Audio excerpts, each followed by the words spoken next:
So have you surfed at Mavericks? Yes, I have. So what makes Mavericks, and I say this as like a fan of the idea of surf breaks, like how come Mavericks is so dangerous? Like what makes it more dangerous than, I would assume Pipeline's the most dangerous because it's like the reef is an inch under the water, right? So pipe, they say, is the deadliest wave in the world because of straight number of deaths. Most deaths at any surf break, pipe. And like you said, it's a slab, so we're not wearing the flotation that we would normally wear on a bigger wave. So when you get knocked unconscious, you don't pop up a lot of times. So they're looking for a body that's floating underwater and getting pulled in the current away. And oftentimes, by the time they get there, it's the person has drowned or is done. So that's why pipe is kind of as dangerous as it is. But I apologize to interrupt. Is that as dangerous for everyone all the time? Or is there is that like a?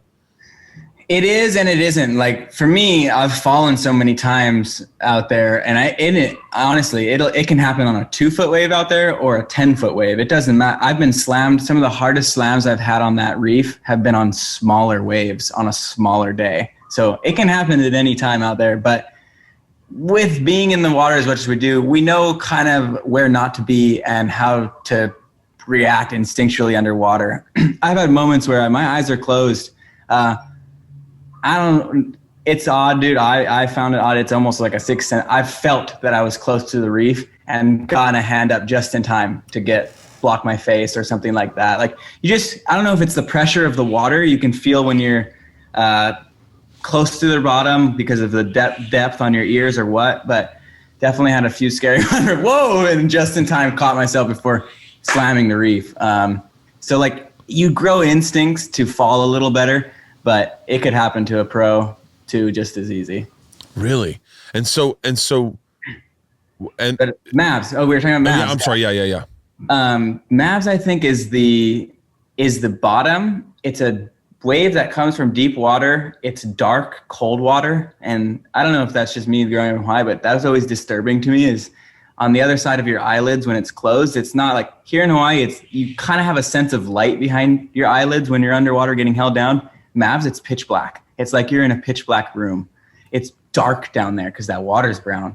And the reef is shaped with these valleys. So it's like this bizarre reef with these bizarre ledges. And that causes these crazy hold downs. Like Mavs is known for 2 or 3 wave hold downs, which is you fall, you're held under for the wave that you fell on. It doesn't let you up. The next wave comes, breaks, you're still under. You're now getting pounded by a second wave on 1 breath hold. Another wave comes, you're still under. There's been 3 wave hold downs out there, like spooky stuff. And there's been deaths out there. Like guys have literally, 2 great surfers from Hawaii, Mark Fu and Simon Lassie, died out there. They drowned because that place is just gnarly. And they're not fucking around. They know what to do. It's not like they were some of the best big wave surfers in the world, hands down. And it's just, I've heard people saying, "Oh, I got held down," but I thought it's one of those things where you pop up, take a breath, wave comes down. You're talking, you get fucking thrown, and then you stay under. How long is that underwater? Yeah, so most of the time, it's like you said, you get worked and you pop up and you have a moment to take a breath and kind of settle yourself.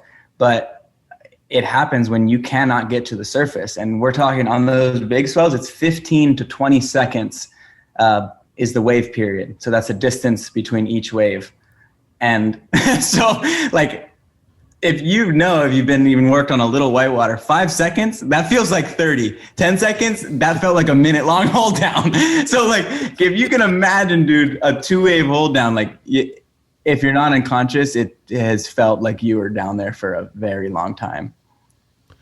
Wow. Have you ever been sitting in your car, looked out and just gone, not today. I got a weird feeling.